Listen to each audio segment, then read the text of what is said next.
Allopathy, ఆయుర్వేదం, nutrition సప్లిమెంట్స్‌తో అంటే అప్పుడేమో ఏ విధంగా ఉంటుంది ట్రీట్మెంట్? ప్రతి వ్యాధికి కాదండి. మనకి ఎక్కడ అవస్థం పడితే అక్కడ. డైజెషన్ ఇష్యూస్ ఉన్నాయనుకుందామండి. Severe digestion issues. ఆ వ్యక్తికి ఏంటంటే ఇనీషియల్‌గా మోస్ట్ ఆఫ్ ద టైమ్ మనకి అలోపతిక్ ట్రీట్మెంట్ అవసరం పడతది. ఇనీషియల్‌గా మాత్రమే. ఎందుకంటే అలాంటి వాళ్ళలో ఎండోస్కోపీ చేస్తే స్టమక్‌లో హెచ్ పైలోరి బాక్టీరియా ఉన్నట్లు లేకపోతే గ్యాస్ట్రైటిస్ ఉన్నట్టు తెలుస్తుంది.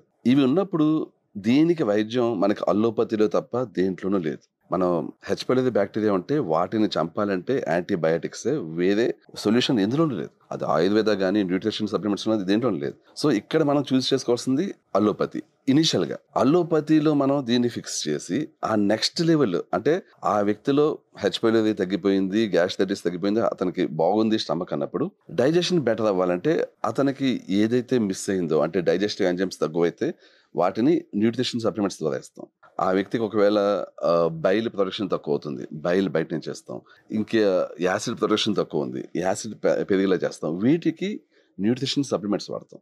న్యూట్రిషన్ సప్లిమెంట్స్ వాడుతున్నప్పుడు ఇంకా అల్లోపతి వెళ్ళిపోతుంది. సో ఇనీషియల్ ప్రాబ్లమ్స్ అల్లోపతి, చాలా వరకు జబ్బుల్లో ఇనీషియల్ ప్రాబ్లమ్స్ అల్లోపతి, ఆ తర్వాత న్యూట్రిషన్ సప్లిమెంట్స్ అండ్ డైట్ ఇవి కంటిన్యూ అవుతుంటాయి. మీ ఎక్స్‌పీరియన్స్ ఏంటండి అసలు?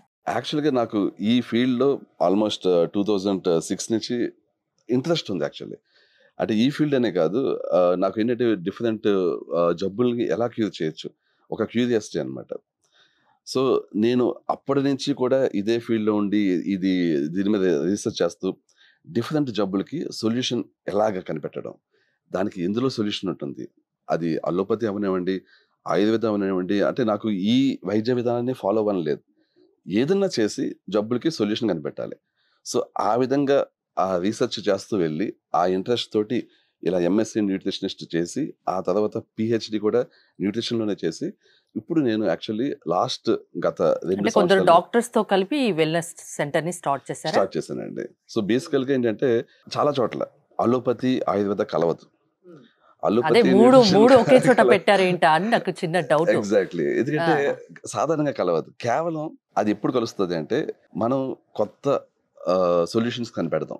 ఇక అంటే రెగ్యులర్‌గా అదే ప్యాటర్న్ మూస పద్ధతిలో కాకుండా ఇందులో ఏది బెస్ట్ తీసుకొని, న్యూట్రిషన్‌లో ఏది బెస్ట్ తీసుకొని, ఇలా 3 తీసుకొని రైట్ సొల్యూషన్స్ ఇవ్వడం. సో అలాంటి వాటిని తీసుకొని లాంగ్ టర్మ్ పేషెంట్ ఏవైతే జబ్బులు ఉంటాయో వాటికి దూరంగా ఉండేలా చేయడం మా టార్గెట్ అన్నమాట. సో దీనికి 3 రకాల వైద్య విధానాలు ఫాలో అవ్వాలి. 3 రకాల వైద్యులు కలవాలి యాక్చువల్లీ.